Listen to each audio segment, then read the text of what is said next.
115페이지 한국자산관리공사 공매입니다. 시험에는 한국자산관리공사 공매는 거의 출제가 안 됩니다. 공매란 말도 공개매각이라는 뜻입니다. 즉 수의계약하고 반대되는 겁니다. 수의계약은 특정한 사람을 정해서 계약할 수 있는 게 수의계약이고요. 공매는 공개매각입니다. 자, 그래서 공매의 종류에 보면 1번 비업무용 부동산 공매, 그 다음에 방가로 2번, 그 다음 페이지에 보면 유입부동산 공매, 방가로 3번 압류부동산 공매가 있는데 이 중에서 거의 90% 이상이 압류부동산 공매입니다. 세금 체납해가지고, 즉 세금을 내지 않아서 실시하는 공매를 압류부동산 공매라고 합니다. 그 방가로 3번만 보면 국세징수법에 근거하여 행해지는 공매로서 세금을 내지 못한 체납자의 재산을 압류한 후 체납된 세금을 받기 위해서 국가기관 등이 자산관리공사의 공매 대행을 의뢰하는 공매입니다. 이게 거의 대부분이고요. 이 압류부동산 공매는 경매와 거의 절차가 비슷합니다. 즉 기업의 비업무용 부동산 공매, 다른 말로 하면 수탁부동산 공매가 되겠는데요. 이 수탁부동산 공매와 경매는 좀 차이가 있습니다만은 이 부분은 다음에 하기로 하고요. 거의 시험에는 경매, 민사집행법에 의한 경매가 많이 출제된다. 자, 그 다음에 116페이지 제3절 매수신청 대리인 등록 등에 관한 규칙, 여기에서도 시험에 한 문제가 출제됩니다. 이게 노무현 정부 때 도입됐습니다. 옛날에는 2006년 1월 30일부터 도입됐는데 그 이전에 개업공개사가 이거 입찰 대리를 하게 되면 옛날에는 경매 브로커라고 해가지고 거의 구속됐었습니다. 옛날에 뉴스에 많이 나왔어요. 경매 브로커 구속됐다고. 근데 지금은 합법적으로 법인인 개업공개사와 공인중개사인 개업공개사가 지방법원 내에 매수신청 대리인 등록을 하고 지방법원장의 지도 감독을 받으면 이제 매수신청 대리를 합법적으로 할 수 있도록 바뀌었습니다. 그런데 지금 현재 우리나라에 9만여 명의 개업공개사가 있는데 이 중에서 법원에 매수신청 대리인 등록을 한 개업공개사 수가 1,300여 명밖에 안 된답니다. 극소수죠. 여러분들은 현업에 나가시면 이 매수신청 대리인 등록도 해 놓으시고 는 것이 바람직할 것입니다. 그러면 지방법원장이 준 매수신청 대리인 등록증을 중개사무소에 걸어만 놔도 훨씬 더 공신력이 있겠죠.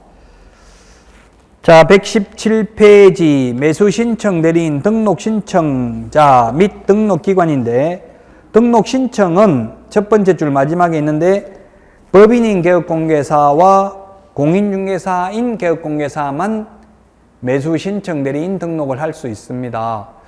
개업공개사의 종류가 세 가지가 있습니다. 개업공개사의 종류가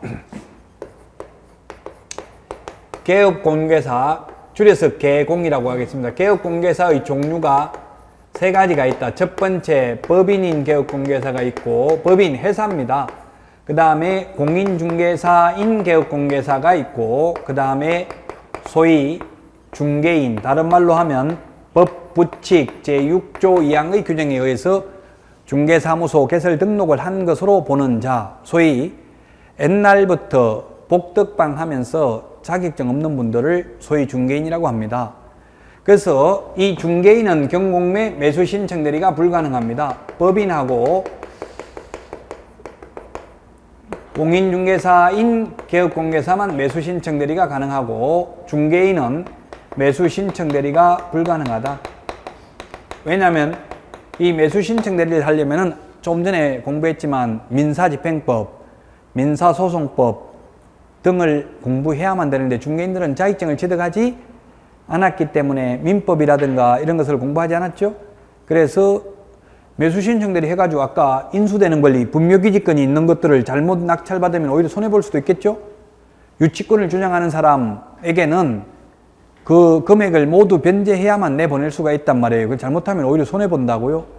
그래서 이 공부를 한 분들에게만 매수신청 대리를 허용하고 소위 중개인에게는 매수신청 대리를 허용하지 않습니다. 자, 매수 신청 대리 하려면은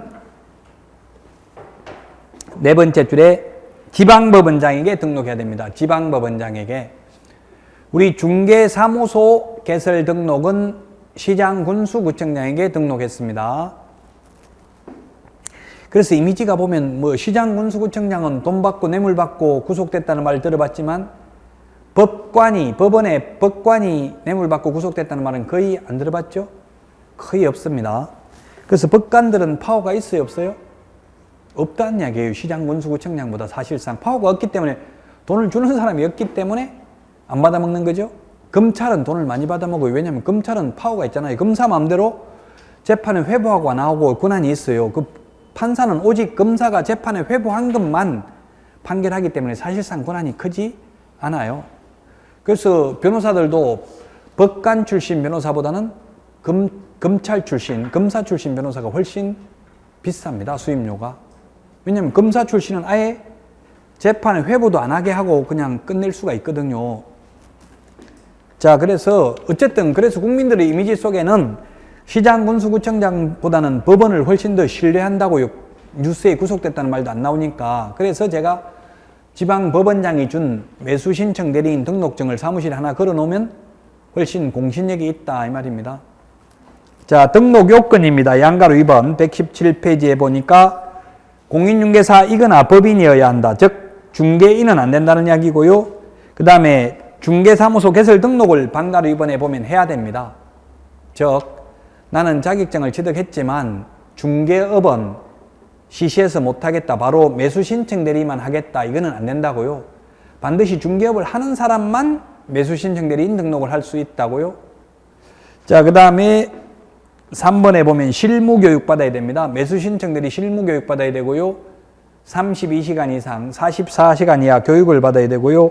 4번에 보면 공제나 공탁, 보험에 가입해야 됩니다. 손해배상, 만약에 매수신청 대리를 하다 잘못하면 손해배상 해주기 위해서 보증보험 공제 또는 공탁을 가입해야 됩니다. 앞에 우리 중개업 할 때 가입한 금액하고 똑같습니다. 법인은 2억 원 이상, 분사무소 1억 원 이상, 공인중개사인 개업공인중개사 1억 원 이상 가입을 해야 됩니다. 보증보험 공제, 공탁. 자, 그 다음에 양가로 3번에 등록 신청 서류 및 수수료인데 방가로 1번 등록 신청 시 제출해야 되는 서류 7가지가 있습니다. 서류가 자주 시험에 나오지는 않습니다만 보겠습니다. 매수신청 대리인 등록신청서, 자격증 사본입니다. 자격증 있는 사람만 매수신청 대리인 등록이 가능하니까 아까 소위 중개인은 안 된다고 했죠? 자격증 없으면 할 수 없습니다. 그 다음에 3번에 법인 등기사항 증명서, 법인인 경우에 하나다. 다만 전자정보 구현을 위한 행정업무 등의 전자화 촉진에 관한 법률 제21조 제1항 규정에 따른 행정정보의 공동이용을 통하여 그 서류에 대한 정보를 확인할 수 있는 경우에는 그 확인으로 가름할 수 있다. 그래서 법인 등기사항 증명서는 확인할 수 있기 때문에 현실적으로 제출하지는 않습니다. 입법의 불비라고 봐야 됩니다. 현실적으로 제출하지 않는데 여기는 원칙 제출, 예외 미제출이라고 되어 있죠. 법인 등기사항 증명서. 4번 등록증 사본 있어야 됩니다. 따라서 아까도 말했지만 자격증만 취득하고 중개사무소 개설 등록은 안 하고 오직 매수신청 대리인 등록만 하겠다. 이건 불가능이라고요. 중개사무소를 운영하는 사람만 매수신청 대리인 등록도 가능하다고요. 그 다음에 실무교육이 수증 4본, 반명한판 사진 2매, 사진 2장입니다. 우리 중개사무소 개설 등록 신청은 사진 1장입니다. 그 다음에 7번에 보면 보증보험 공제, 공탁 가입했다는 증명서 제출하여야 합니다. 자, 맨 밑에 양가로 4번 실무교육입니다. 실무교육은 우리 중개업 교육제도가 5가지가 있습니다. 교육제도 5가지.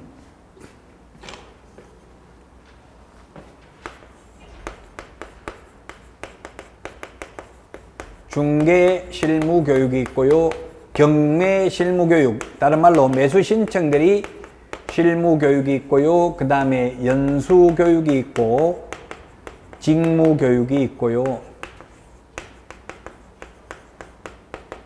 그 다음에 중개사고 예방교육, 중개사고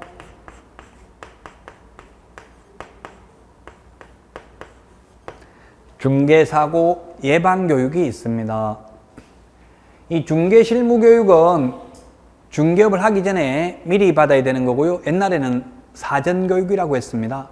또는 소속공인중개사로 고용되기 전에 미리 받아야 되는 게 중개실무교육입니다. 경매실무교육, 요거는 28시간 이상, 32시간 이상 받아야 되는데, 매수신청대리 실무교육은 이것도 미리 받아야 됩니다만은 32시간 이상, 44시간 이하입니다.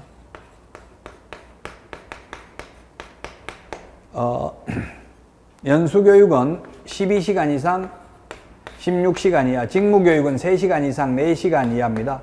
예방교육은 시간이 없습니다. 연수교육은 실무교육을 받은 개업공개사와 소속공개사가 2년에 한 번씩 받아야 되는 교육이고요.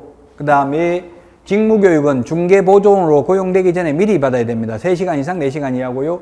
중개사고 예방교육은 개업공개사 등에 대해서 국토교통부 장관, 시도지사 등록관청이 실시할 수 있습니다.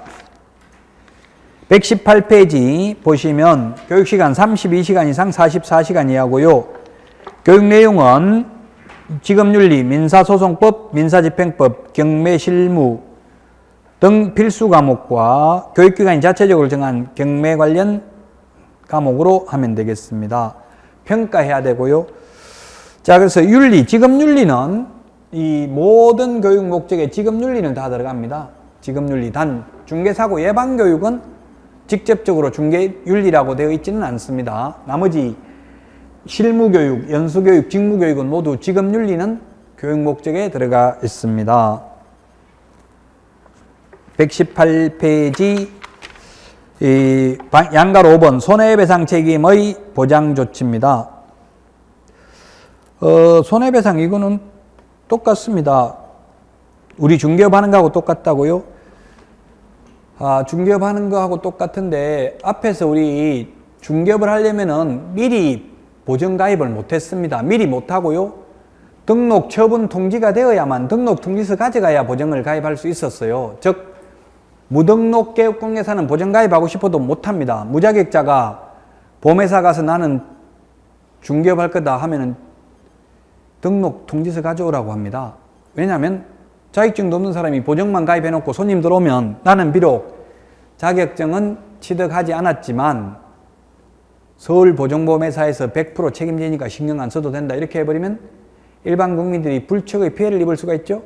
그래서 미리 가입 못하고요. 반드시 등록 통지서가 있어야만 중개업을 하기 위한 보정가입을 할 수 있습니다. 그런데 매수신청 대리를 위한 보정은 매수신청 대리인 등록을 신청하기 전에 미리 한다고요. 미리. 왜? 미리 해도 되는 게 이거는 개업공개사들만 매수신청 대리인 등록 신청이 가능하잖아요. 그래서 무등록 개업공개사가 아니기 때문에 미리 합니다. 이거 중요합니다. 보정 설정 시기가 중요하다고요.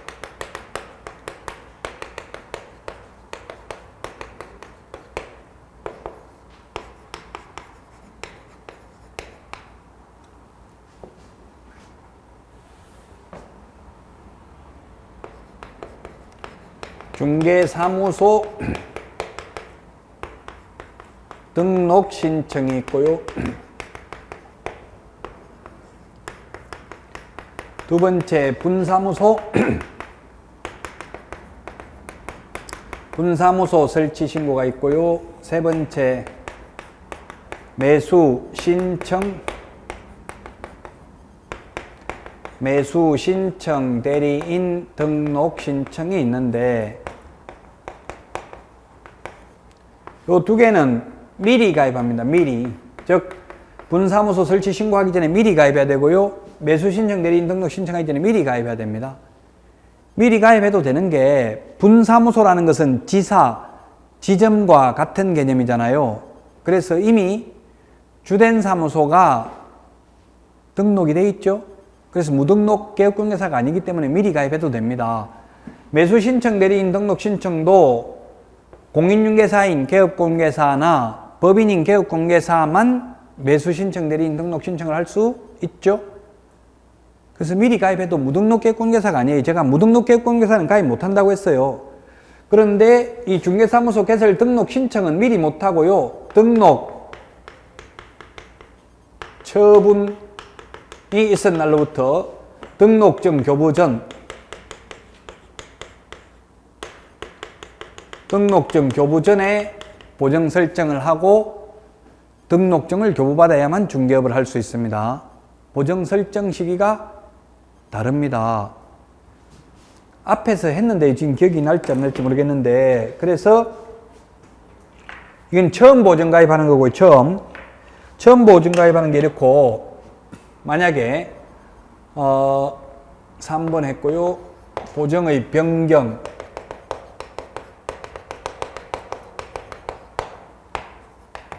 보정 만료, 그 다음에 손해배상 해주고 재설정입니다. 이 보정 변경은 예를 들면 지금 보정보험, 공제, 공탁 셋 중에 아무거나 가입해도 된다 했죠?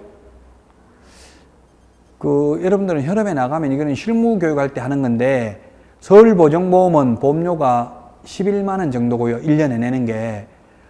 협회 공제는 19만 원 정도에 거의 20만 원이 거의 2배 정도 차이가 나요. 그래도 지금 99%가 모두 협회 공제에 가입되어 있습니다. 더 비쌈에도 불구하고 공제료가. 그 이유는 뭐 여러 가지 이유가 있습니다만은, 첫 번째, 협회 공제는 의뢰인들 입장에서 보면 불리해요. 잘 안 줍니다. 원래 서울보정보험 같은 데는 1심 판결만 나면 바로 보험금 지급해버리고 구상권을 행사해요. 구상권 행사하기 때문에 결국은 개업공개사가 다 손해배상 해야 됩니다.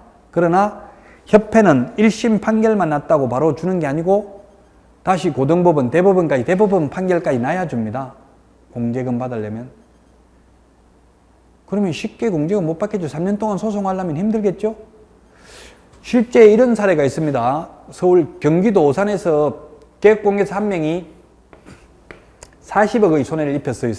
편의상이 정확한 건 아닌데 그냥 큰 흐름이 그래요. 40명의 의뢰인들에게 각각 1억씩 해가지고 40명에게 40억의 손해를 입혔어요. 어떻게 했냐면은 세입자들에게는 전세라고 받아가지고 주인한테는 월세로 계약했다고 월세로 돌려막기 하다가 나중에 터져가지고 40억 손해가 발생했어요. 그래도 협회 공제 가입한 건 얼마냐면 1억밖에 가입 안 했어요. 그럼 원래 협회 공제 약관에 보면 그 1억 가지고 이 40명에게 나눠준다 이렇게 돼 있어요. 그러면 변호사비 들여가지고 소송을 하니까 협회 공문 변호사가 뭐라고 상담하냐면은, 여러분들 40명이 소송해가지고 승소 판결을 받아도 한 사람 앞에 돌아가는 돈은 250만 원씩이고 소송비는 한 500만 원 들어갑니다. 포기하시는 게 나을걸요? 이렇게 하니까 처음에 약 올라가지고 막 뭐 이런 게 다 있냐고 펄펄 뛰다가 알아보니까 그 말이 맞거든요. 그래서 중간에 다 포기해버린다고요. 소송하다가. 3년 동안 판사들도, 저도 한번 소송해보니까 판사도 그러더라고요.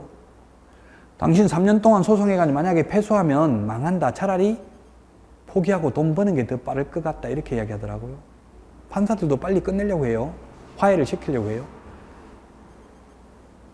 그래서 지금 이 손해배상 제도가 사실은 많은 문제점이 있습니다. 그래서 지금 저도 논문에서 좀 주장을 했습니다만은, 이제 건별로 한 건 이런 거 하면 이제 우리 개업공개사 입장에서 보면 좀 기분 나쁘지만, 한 건 할 때마다 뭐 예를 들어서 1,000원씩 2,000원씩 내라고 하면 큰 돈 아니잖아요. 지금 우리나라는 좀 불리하다고. 지금 예를 들면 1년 내에 한 건도 못하는 부동산이나 중개사무소나 하루에 한 건씩 하는 중개사무소나 보험료는 똑같다고, 이 금액이. 우리 생명보험도 나이 많은 사람은 보험료가 비싸고 똑같이 1억이 나와도 나이 많은 사람이 가입하면 더 비싸잖아요. 죽을 가능성이 높으니까 사망보험을 예를 들어서 가입한다면. 그럼 우리 또 뭔가 문제는 있단 말이에요. 이게 계약을 많이 하는 사람 좀 더 사고 날 가능성이 많잖아요. 저는 논문에서 그렇게는 주장했습니다. 그런데 아직까지는 똑같아. 무조건 뭐 계약을 10건 하는 중개업소든 한 건도 못 하든 1년에 내는 보험료는 똑같아요. 상당히 불합리한 점이 있다고요.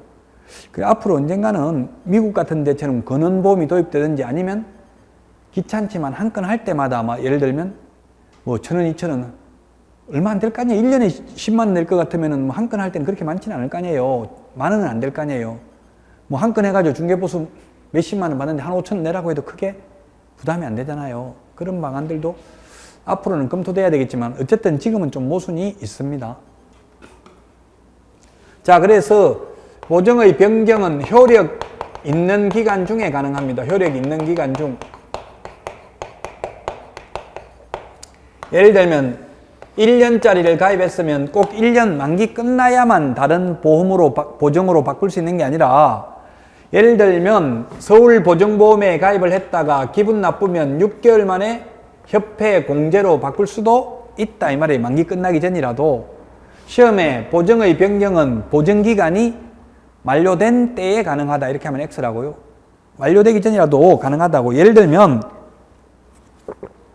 현대자동차 보험에 가입했다가 삼성 다이렉트 보험으로 중간에 바꿔도 된다고. 계약기간 끝나 1년 가입했으면 1년 자동차 보험 끝나기 전에라도 이론적으로는 가능해요. 근데 현실적으로 바꾸면 어떻게 돼요? 현실적으로 변경을 하게 되면은 처음에 가입한 거 이거는 해약환급금이 나와요. 해약환급금이. 그러면 손해겠죠. 해약환급금이 얼마 안 나올 거 아니에요. 이론적으로는 언제든지 효력 있는 기간 중에 변경은 가능하고요. 현실적으로 변경하면 손해라고요. 자, 그 다음에 만료되었을 때는 만료일까지 가입하면 됩니다. 만료일까지. 우리 자동차 보험 같은 경우는 아마 만료 하루 전까지 가입해야 될 거예요. 자동차 보험은 가입하고 바로 효력이 발생 안 하죠? 12시간인가 예를 들어서 지나야 효력이 발생합니다. 왜냐하면 가입하자마자 효력이 발생한다고 하면 자동차 사고 내놓고 가입했는지 사고 나기 전에 가입했는지 판단하기가 애매하잖아요. 바로 효력이 발생한다고 하면. 그래서 12시간인가 지나야 되지만 우리는 바로 효력이 발생합니다. 그래서 만료일까지만 가입하면 됩니다. 만료일 하루 전에까지 가입해야 되는 거 아니고요.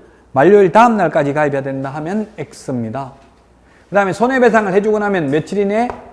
15일 이내에 재보정 설정을 해야 됩니다. 손해배상 해주고 나면 15일 이내에 다시 가입해야 됩니다. 이 보정 설정은 똑같습니다. 중개업하고 똑같아요. 금액도 자, 반가로 3번의 보정 설정 금액도 똑같아요. 보정 설정 금액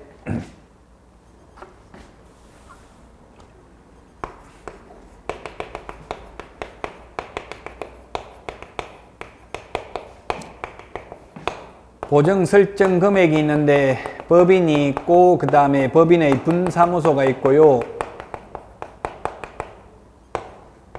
그 다음에 개인이라고 하면 공인중개사인 개업공개사가 있고요. 공인중개사. 그 다음에 소위 중개인이 있고요.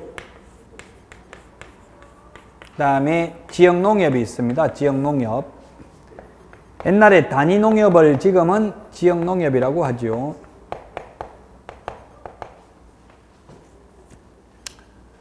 법인 회사입니다. 회사. 이 법인인 경우 중개업을 하기 위해서 중개업이 있고 중개업을 하려면 2억 원 이상 가입해야 됩니다. 중개업 하려면. 그 다음에 매수 신청 대리 하려면 또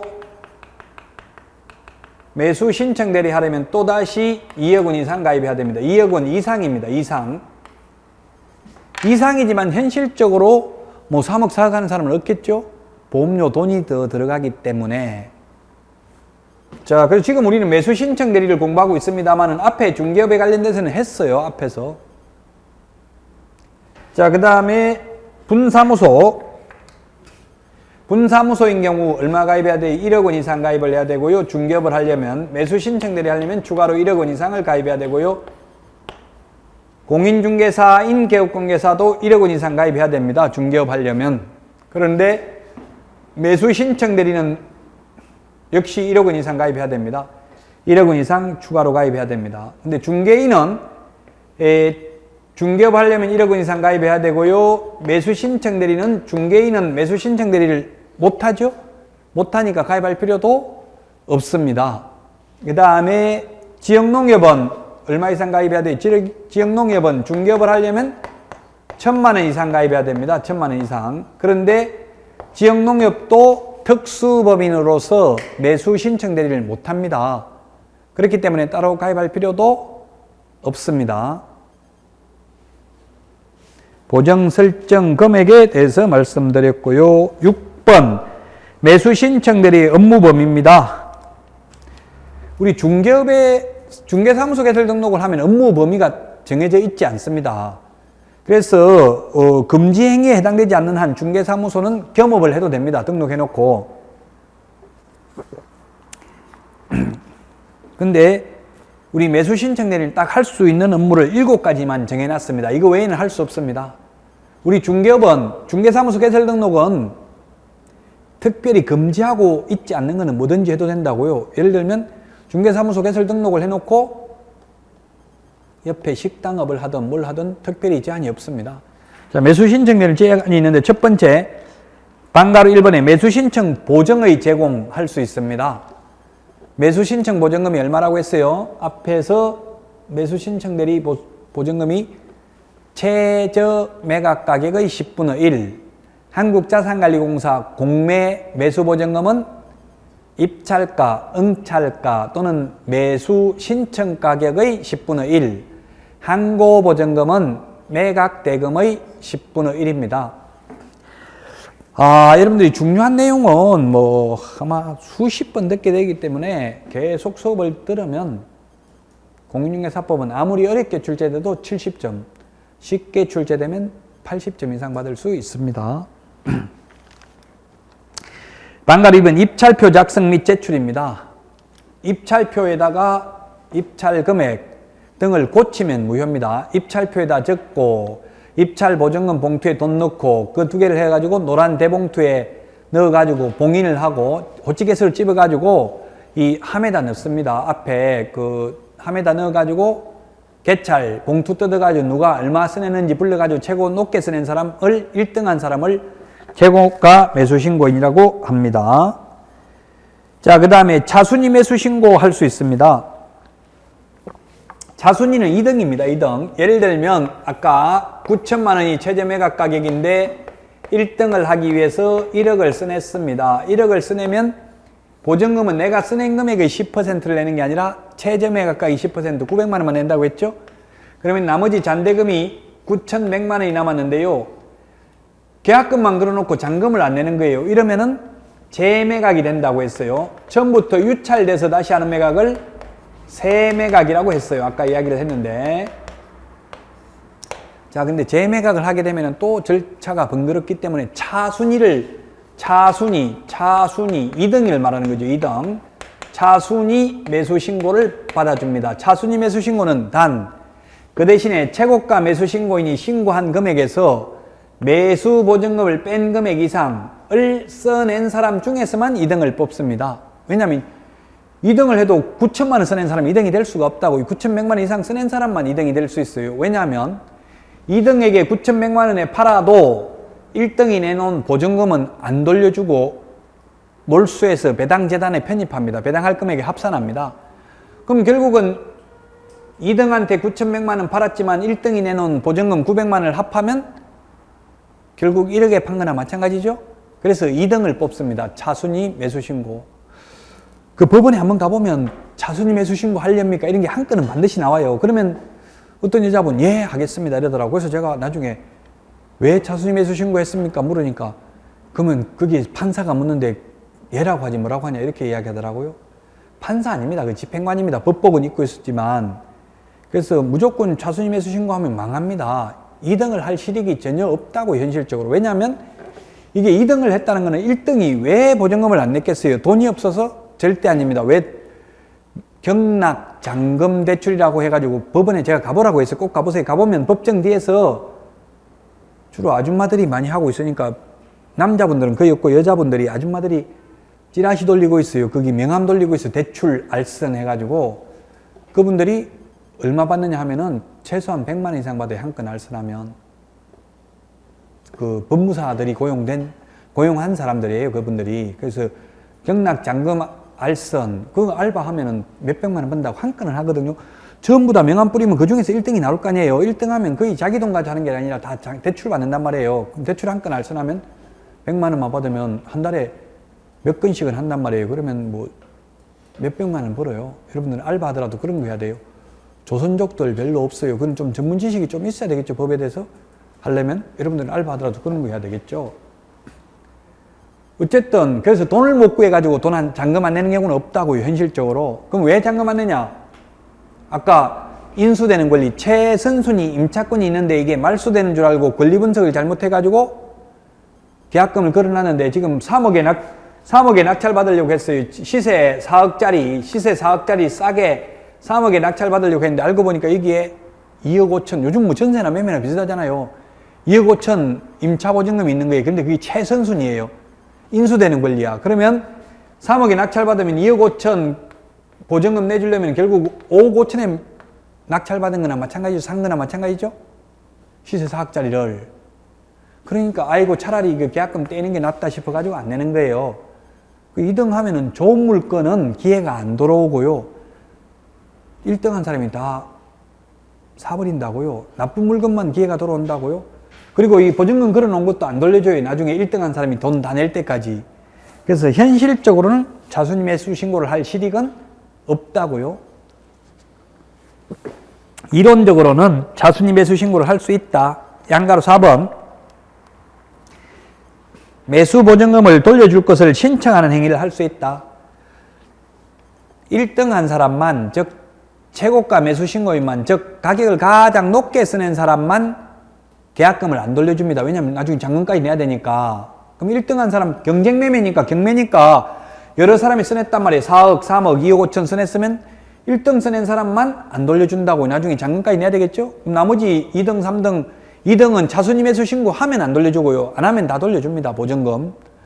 왜? 보증금 내는 것도 대리를 해서 와서 냈기 때문에 돌려받는 것도 대리로 돌려받을 수 있다고. 대리인이 본인 안 가도. 그 다음에 공유자 우선 매수 신고. 6번 임차인 임대주택 우선 매수 신고할 수 있습니다. 6번에 임차인 임대주택 우선 매수 신고, 이거는 임대주택법상 임대주택을 말하는 겁니다. 우리 흔히 동네에 있는 전세는 빼고요. 임대주택법상 임대주택은 임차인이 우선 매수 신고할 수 있습니다. 5번 공유자 우선 매수 신고입니다. 공유자.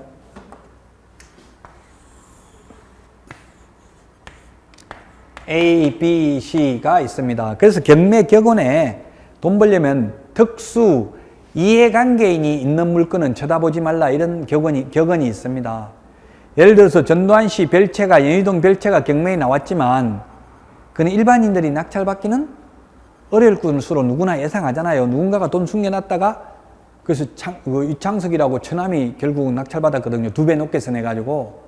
그런 거는 괜히 해봐야 그거 조금 높게 써내가지고 그 권리분석하러 다닌다고 돈만 썼겠죠. 차비만 들어갔겠죠. 누가 보상 안 해줍니다. 그래서 특수 이해관계인이 있는 물건을 쳐다보지 말라는 격언이 있어요. 그래서 사실 아까 뭐 민법에서 공유, 합유, 총유 이런 게 있는데, 공유면 예를 들어서 A, B, C가 공유인데 이 공유 지분이 경매에 나왔어요. 매물로. 이런 경우에 만약에 내가 갑이라는 사람이 이걸 1억에 낙찰받겠다, 1억을 써내서 가장 높게 1등을 했다고요. 그러면 이 A나 C는 가만히 있다가 느닷없이 그 가격에, 즉 네가 써낸 1억에 내가 살게, 이렇게 할 수 있다고. 다른 공유자들이. 왜냐하면 공유라는 것은 공동명의로 등기가 돼 있다는 이야기거든요. 이렇게 한 이유는 왜냐하면 전혀 모르는 낯선 사람하고 공유를 해가지고 서로 싸우는 것보다는 그래도 서로 평소 알고 있던 사람들끼리 같이 소유하도록 해주는 게 바람직하잖아요. 그래서 공유자 우선 매수 신고를 할 수 있다. 따라서 이런 공유 물건은 가급적이면 경매에 입찰에 참여 안 하는 게 바람직하겠죠. 다른 공유자들이 우선 매수 신고해버리면 이때까지 돌아다닌 거 돈만 들어갔다고요. 자, 그 다음에 7번 공유자 또는 임대주택 임차인의 우선 매수 신고에 따라 자순위 매수 신고인으로 보게 되는 경우 그 자순위 매수 신고인의 지위를 포기하는 행위를 할 수 있다. 포기 안 하면 보증금 안 돌려주거든요. 포기하면 보증금은 돌려받을 수 있겠죠?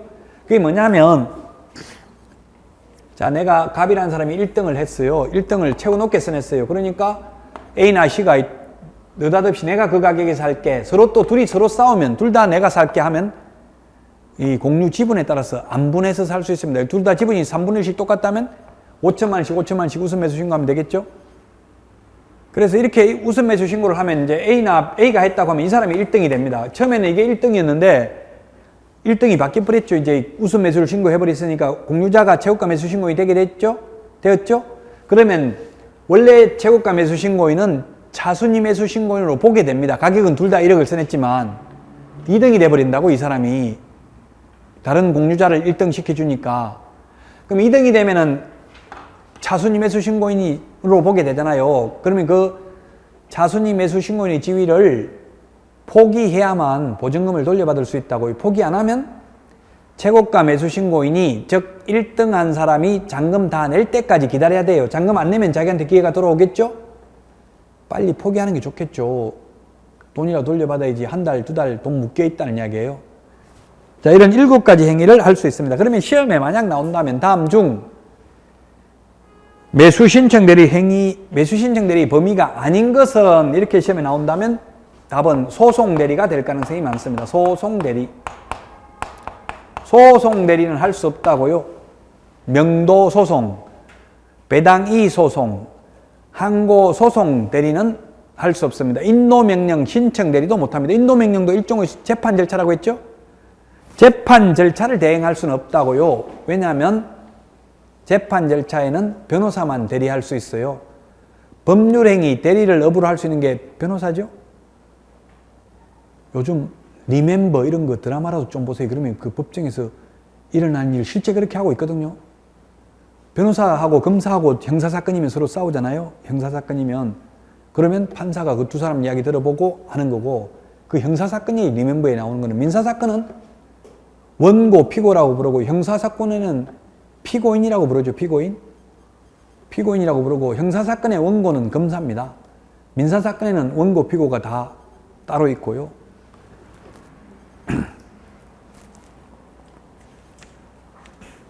자, 양가로 7번 매수 신청 대리 보수입니다. 매수 신청 대리인 개업공개사는 매수 신청 대리에 관하여 위임인으로부터 공인중개사의 매수 신청 대리인 등록에 관한 예규에서 정한 수수료 요율을 범위 안에서 소정의 수수료 및 실비를 받는다.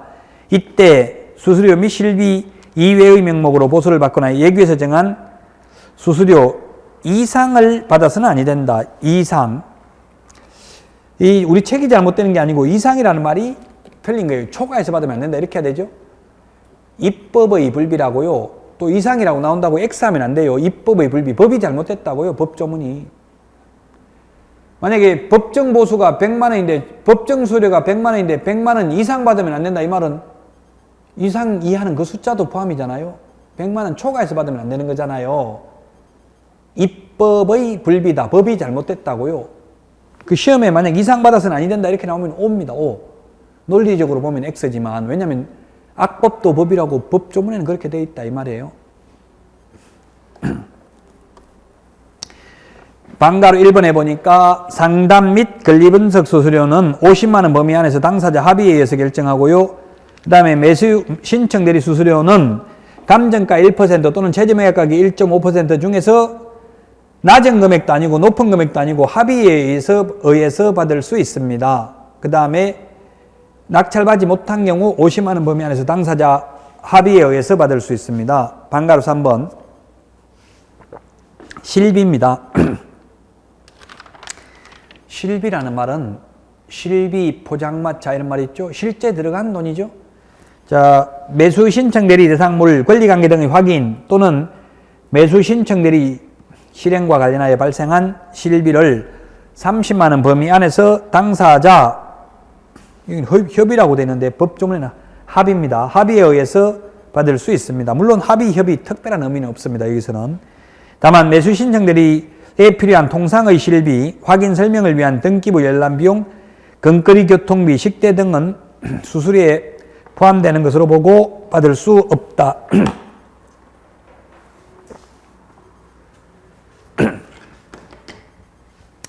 자, 여기까지 매수 신청 대리 수수료까지만 하고 강의 모두 마치겠습니다. 이게 끝입니다. 지금 마지막 페이지입니다.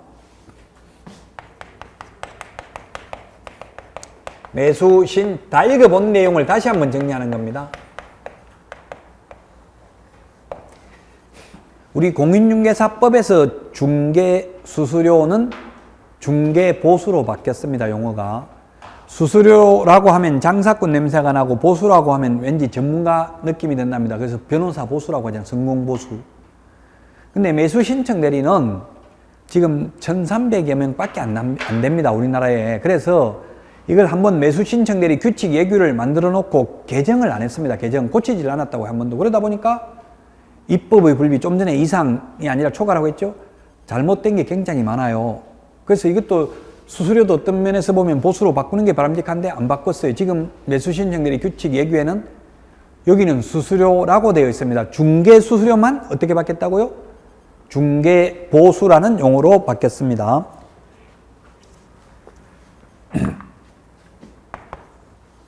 첫 번째, 상담 및 권리 분석 수수료가 있고요. 그 다음에 두 번째, 매수인이 된 경우, 낙찰받은 경우입니다. 매수인이 되지 못한 경우, 전부 다 한글로 바꿔가지고 지금은 매수인이라고 합니다. 옛날에는 경락인, 낙찰자 이렇게 했는데요. 그 다음에 실비가 있습니다. 실비. 실제 들어간 돈입니다. 이는 권리관계 확인에 소요되는 실비가 있고, 그 다음에 계약금 등의 예탁금 제도, 계약금 등의 예치 권고제와 관련된 실비가 있고, 매수 신청 대리와 관련된 실비가 있다.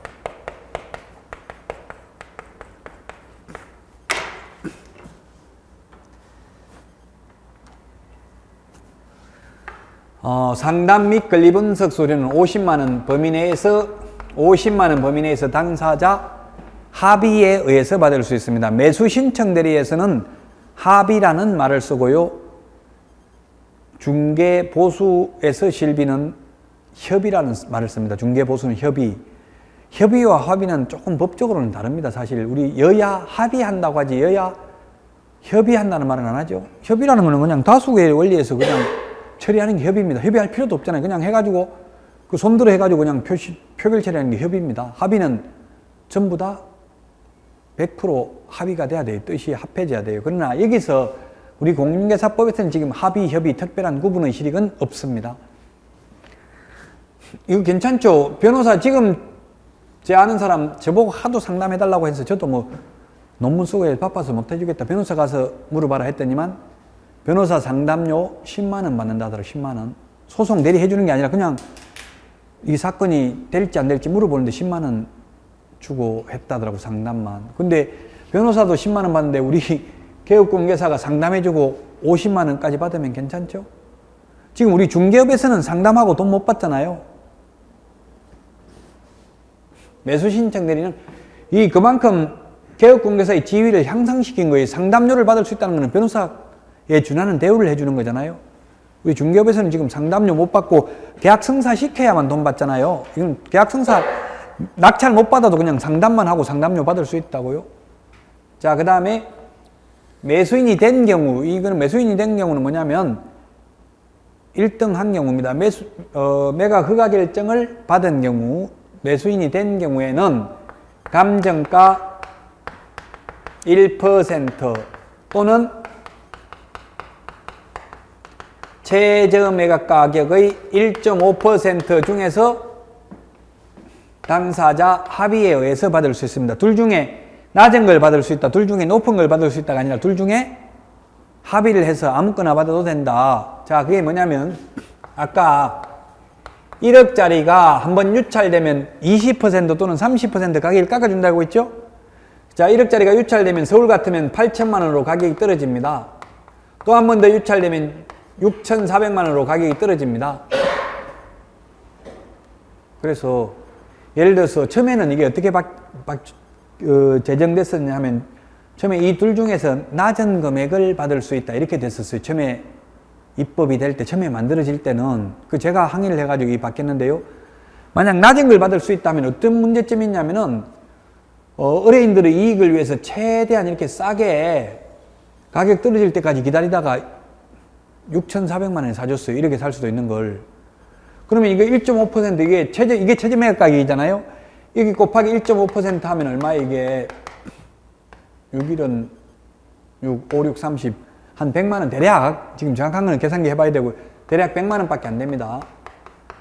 근데 이게 100만 원이라고요. 대략 1.5% 하면 100만 원도 안 될지도 모르겠네. 6일은 6, 5, 6, 30, 90몇만 원밖에 안 될 가능성이 있겠죠. 100만 원도 안 되겠다. 한 95만 원, 예를 들어서 한 95만 원만 합시다. 이게 정확한 건 계산해 봐야 돼요. 근데 감정가, 이게 그냥 싸게 낙찰 안 받아주고 그냥 비싸게 써가지고 오히려 1억이 최저 매각 가격인데 1억 1천만 원 써가지고 1등 시켜줬어요. 그러면 1억 1천만 원이면 감정가는 1억이잖아요. 이 10%, 1% 하면 100만 원이잖아요. 그럼 비싸게, 그럴 것 같으면 어떻게 해야 돼? 만약에 이게 둘 중에 낮은 것만 받을 수 있다고 한다면 여러분들은 의뢰인이 손해보든 말든 그냥 비싸게 낙찰받게 해주는 게 오히려 수수료가 더 많죠? 최선을 다해가지고 오히려 싸게 또 여기서 더 유찰되게 해가지고 만약에 5천만 원에 낙찰받아주면은 오히려 둘 중에 낮은 걸 받는다고 하면 더 손해잖아요. 그래서 둘 중에 낮은 걸 받는 게 아니라 둘 중에 아무거나 받을 수 있다고. 이게 감정 최초 매각 예정가가 감정가고요. 유찰돼서 이게 가격이 두 번 유찰됐다면 6,400만 원이 최저 매각 가격입니다. 그래서 이 둘 중에 낮은 걸 받는 게 아니라 둘 중에 아무거나 받을 수 있어요. 매수인이 되지 못한 경우에도 50만 원 받을 수 있습니다. 요 두 개는 지금 중개업하고 관련된 겁니다. 매수 신청 대리와 관련되는 게 아니고 앞에서 한 겁니다. 권리관계 확인에 소요되는 비용은 매도, 임대, 그 밖에 권리를 이전하려는 의뢰인한테 받을 수 있고요. 계약금 등의 예탁금 제도와 관련되는 실비는 매수, 임차, 그 밖에 권리를 취득하는 의뢰인한테 받을 수 있다. 이거는 앞에서 했어요. 중개업 할 때. 지금 내용이 아니고요. 자, 근데 매수 신청 대리와 관련된 실비는 한도액이 얼마라고 했나요? 좀 전에 한도액이 30만 원입니다. 한도액이 30만 원인데 원거리 교통비, 원거리 출장비, 멀리 가는 출장비, 원거리 출장비는 받을 수가 있습니다. 그런데 근거리, 가까운 거리에 가는 교통비, 가까운 거리에 가는 교통비나 등기사항증명서 비용은, 여기는 등기부 등본이라고 돼 있어요. 법을 개정을 안 했다고 했죠? 등기부 등본을 지금은 등기사항증명서라고 하잖아요. 근데 이거는 법을 개정을 안 해가지고 그대로 돼 있어요. 등기부 비용은 따로 실비로 받을 수가 없다고요. 자, 그러면 1등을 시켜주지 못해도, 낙찰받지 못해도 최대한 받을 수 있는 돈 얼마예요? 상담 및 권리분석 수료 50만 원, 그 다음에 매수이 되지 못한 경우 50만 원, 실비 30만 원 해서 130만 원까지도 받을 수 있죠? 1등을 못하더라도. 이런 제도를 둔 이유는 무조건 1등 시켜줘야만 돈 받을 수 있고 1등을 못 시켜주면 한 푼도 못 받는다고 하면 오히려 의뢰인들이 더 손해볼 수도 있다고요. 무조건 수수료 받으려고 높게 가격을 써내게 만들 가능성이 많잖아요. 그래서 최선을 다하면 비록 1등을 하지 못해도 130만 원까지는 받을 수 있다고. 물론 저 30만 원은 실비이기 때문에 다 들어간 돈이니까 이익은 아니죠. 그럼 100만 원 정도는 이익금을 남길 수도 있다고요. 1등 못 시켜주더라도. 그러니까 1등을 못하더라도 최선을 다해서 의뢰인을 위해서 매수 신청 대리를 하라는 의미가 내포되어 있죠. 우리 중개업에서는 1등 못하면 한 푼도 못 받잖아요. 중개보수를. 예, 그런 것들이 차이가 있습니다. 자, 여기까지 하고 이제 내년 1월 달에 처음부터 이제 교과서가 나오게 될 겁니다. 이 책은 끝입니다. 처음부터 내년에 다시 찾아뵙고 올해 강의 모두 마치겠습니다. 새해 복 많이 받으십시오. 수고하셨습니다.